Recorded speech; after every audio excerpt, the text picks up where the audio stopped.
Hello guys, आप सब कैसे हैं। आशा करते हैं आप सब ठीक होंगे। अभी तक जो भी हमारे चैनल को सब्सक्राइब नहीं किए, प्लीज़ वो चैनल को सब्सक्राइब कर ले और बेल आइकन को घंटा को जरूर दबाएं ताकि आपको वीडियो सबसे पहले मिले। और वीडियो को लाइक जरूर करें। आज का कहानी है गुरुर पुराण के अनुसार मांस खाना पाप है या पुण्य। पौराणिक कथा के अनुसार एक बार जब श्री कृष्ण एक पेड़ के नीचे बैठे बांसुरी बजा रहे थे, उसी तरफ एक हिरन दौड़ता चला आया और उनके पीछे जाकर छुप गया। वह हिरन बहुत ही घबराया हुआ था। भगवान श्री कृष्ण ने उसके सिर पर हाथ फेरते हुए कहा, क्या हुआ, तुम क्यों छुप रहे हो। उसका पीछा करते हुए एक शिकारी भी वहां आ पहुंचा और बोला, यह मेरा शिकार है, इसे मुझे दे दो, इस पर मेरा अधिकार है। तब भगवान श्री कृष्ण बोले, किसी भी जीव को मारकर खाना पाप की श्रेणी में आता है। क्या तुम पाप के भागी बनना चाहते हो।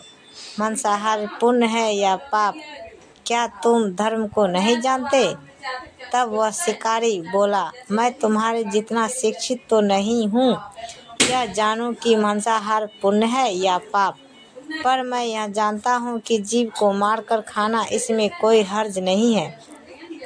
मांसाहार से तो एक तो वह जीव को जीव बंधन से मुक्त कर रहा है, अब फिर क्यों मांसाहार से मना किया जाता है। मांसाहारी होने को क्यों नहीं कहा जाता। वैसे भी मैं इसको मारकर अलग योनि से मुक्ति दिलाकर पुण्य ही कमा रहा हूँ, फिर इस पर पाबंदी क्यों।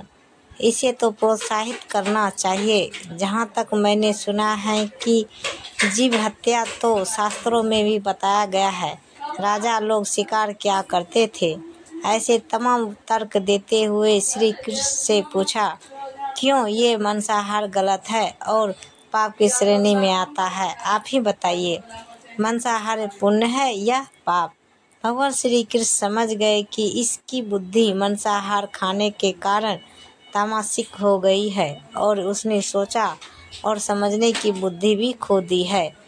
फिर भगवान श्री कृष्ण बोले, इस अंतहीन विषय पर पहले मैं कोई राय नहीं दूंगा।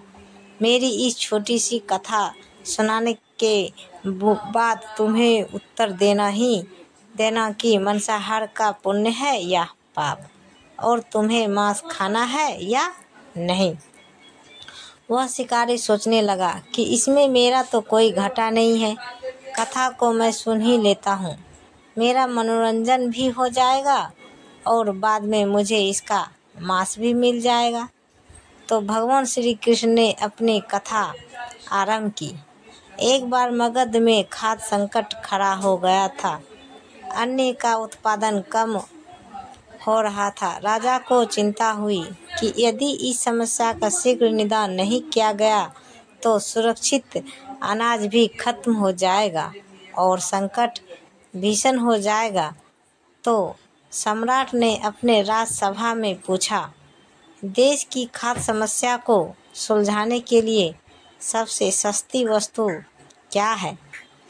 मंत्रीगण ने सोच में पड़ गए और बोला, चावल, गेहूं, आलू इत्यादि पदार्थों को उगाने के लिए बहुत मेहनत करनी पड़ती है। वह तभी प्राप्त होती है जब प्रकृति का बचाव ना हो। ऐसे में कुछ सस्ता हो ही नहीं सकता। तभी शिकार का शौक रखने वाले एक मंत्री ने सोचा कि यही उत्तम अवसर है, क्यों न अंधाधुंध शिकार के लिए राजा की अनुमति ले ली जाए। उसकी सभा में कहा कि सबसे सस्ता लाभ है मनुष्य, इसके लिए धन का खर्च भी नहीं है और पौष्टिक खाना भी मिलता है। सभी सामंतों ने इस बात का समर्थन कर दिया, लेकिन मगध के प्रधानमंत्री अभी भी चुप थे।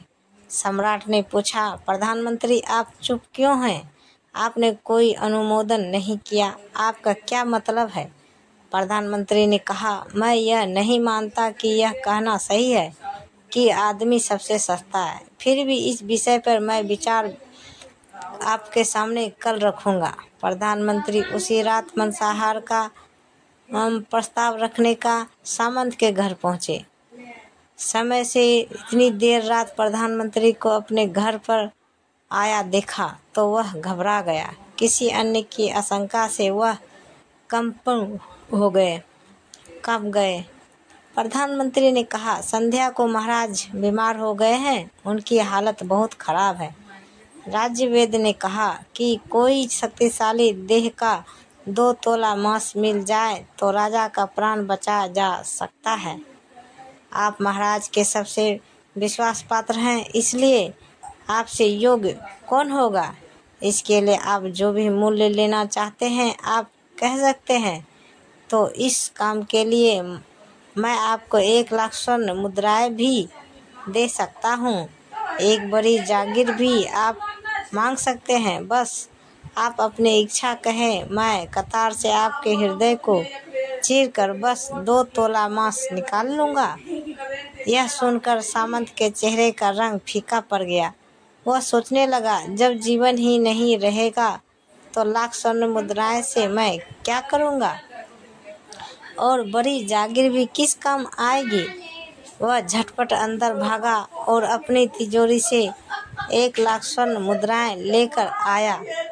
मुद्राएं देखकर उसने प्रधानमंत्री के पैर पकड़ लिए और गिड़गिड़ाते हुए बोले, श्रीमंत, मैं आपकी 1 लाख मुद्राएं मैं अपनी 1 लाख मुद्रा और मिलाता हूँ। इस पैसे से आप किसी और सामंत के हृदय का मनुष्य खरीद लें, किंतु मुझे जाने दें, यह बात किसी और को पता ना चले। मैं आपसे आग्रह करता हूँ। प्रधानमंत्री जी यह सब समझ चुके थे। वह उसे थोड़ी और मानसिक पीड़ा देना चाहिए। प्रधानमंत्री ने आगे कहा, सामंत, आप शरीर से बालिश हैं, आपकी कद काठी महाराज से मिलती है। इस तरह राज्य ने खास तौर पर आपका ही नाम लिया है। आपके दान से हमारे अच्छे राजा की जिंदगी बच सकती है। आप कहें तो मैं आपको प्रधानमंत्री का पद देने को तैयार हूँ और खुद आपका कर्मचारी बनकर रहूँगा, पर प्रजा से हमारे राजा ना छीने। सामंत बोला, मेरे प्राण से प्रिय कुछ भी नहीं है। जब जीवन ही ना रहेगा तो कुटुंब का क्या करूँगा। जीवन रहा तो ऐसे ही सुखी रह लूँगा। इतना कहकर घोड़े पे छलांग लगाकर बैठ भी गया। वह अभी चलने को ही था कि प्रधानमंत्री ने घोड़े के साथ पकड़ ली। वह सामंत से बोला, भागने की जरूरत नहीं है, आप आराम से घर पर ही रहो, मैं किसी और का प्रयास करता हूँ। यह कहकर प्रधानमंत्री वहाँ से चले गए। प्रधानमंत्री के वहाँ से जाने पर सामंत के अंदर कुछ जान तो आए, परंतु बेचैनी बनी रही। उसकी नींद खराब हो चुकी थी। मुद्राएं लेकर प्रधानमंत्री बारी बारी से सभी सामंतों के घर पहुँचे और सभी से राजा के लिए हृदय का 2 तोला मांस मांगा, परंतु कोई भी राजी ना हुआ। सब ने अपने बचाव के लिए प्रधानमंत्री को लाख और 5 लाख मुद्राएं तक दे दी। इस प्रकार प्रधानमंत्री ने एक ही रात में करोड़ों स्वर्ण मुद्राएं जमा कर ली। फिर सुबह होने से पहले ही अपने महल में पहुंच गया। अगले ही दिन राजसभा में सभी सामंत समय से पहले ही पहुंच गए। सभी यह जानना चाहते थे कि राजा स्वस्थ हैं, लेकिन कोई भी किसी से भेद नहीं खोलता। सबको राजवैद्य की तलाश थी, उनसे ही उन्हें कुछ ऐसी जानकारी मिल सकती थी। प्रधानमंत्री ने सैनिकों को आज्ञा दे रखी थी, जब तक महाराज राजसभा में न आए किसी भी सामंत को महल से बाहर जाने की आज्ञा नहीं है। राजा साहब अपने चिर परिचित गति में आए और अपने सिंहासन पर आकर बैठे। सभी सामंत ने देखा, कहीं से भी राजा उन्हें और स्वस्थ नहीं लग रहे थे। उन्हें तो कुछ हुआ ही नहीं था। प्रधानमंत्री ने उनसे झूठ बोला। हर सामंत के मन में यही विचार चल रहा था, पर कोई भी किसी और को कुछ भी ना बोल पा रहा था। तभी प्रधानमंत्री ने राजा के सामने 1 करोड़ स्वर्ण मुद्राएं रख दी। राजा ने पूछा, हाँ, स्वर्ण मुद्राएं किसके लिए है और कहाँ से आई है? प्रधानमंत्री ने कहा, 2 तोले मांस के लिए इतनी धनराशि जुटाई है, पर मांस ना मिला। अपनी जान बचाने के लिए सामंत ने यह मुद्राएं दी है। अब आप यह विचार कीजिए, मांस कितना सस्ता है। राजा को बात समझ में आ गई। उनको प्रजा को अतिरिक्त परिश्रम करने का निवेदन किया और राजा के अनाज भंडार में से अनाज निकालकर श्रमिकों को दे दिया। उन्होंने पौष्टिक सब्जियों की खेती का तुरंत आदेश दिया। वह 1 करोड़ स्वर्ण मुद्राएं इसी कार्य के लिए और श्रमिकों के कल्याण के लिए खर्च की गई। ऐसी साग सब्जी तेजी से उगाई जिस प्रजा का कल्याण भी हुआ और पौष्टिकता भी मिली। कुछ समय खराब मौसम अनुकूल हुआ और खेती लहराने लगी। इसी प्रकार राज्य से खाद्य संकट दूर हुआ। तो मित्रों, जीवन का यह मूल्य भगवान श्री कृष्ण हमें कहानी के जरिए समझाना चाहते हैं कि हम भूले न कि जिस तरह हम अपनी जान प्यारी है, उसी तरह सभी जीवों को अपनी जान प्रिय होती है। अपने दिल से जानिए पराये दिल का हाल। अगर संसार के संबंधों से मुक्त करने का तरीका है तो अत्याचारी द्वारा किया गया नरसंहार भी मान्य है। वह भी यह तर्क दे सकते हैं कि वह लोग जीवन के कर्ज से आप लोगों को मुक्त कर रहे हैं। अगर उसके लिए वह जीवन बोझ होता तो कभी भी अपनी जान बचाने के लिए संघर्ष नहीं करता, आपसे भागता नहीं। जो आपके सामने में असहाय हो जाता है, उसे प्राण गंवाने पड़ते हैं। जिन जीवों को मारकर आप खा रहे हैं, उन्हें तो प्राण बचाने का अवसर भी नहीं मिलता। सिर्फ वही नहीं है जहाँ सिर्फ मानव का रक्त बहता है, जहाँ स्वार्थ के लिए किसी जीव की हत्या कर दी जाती है।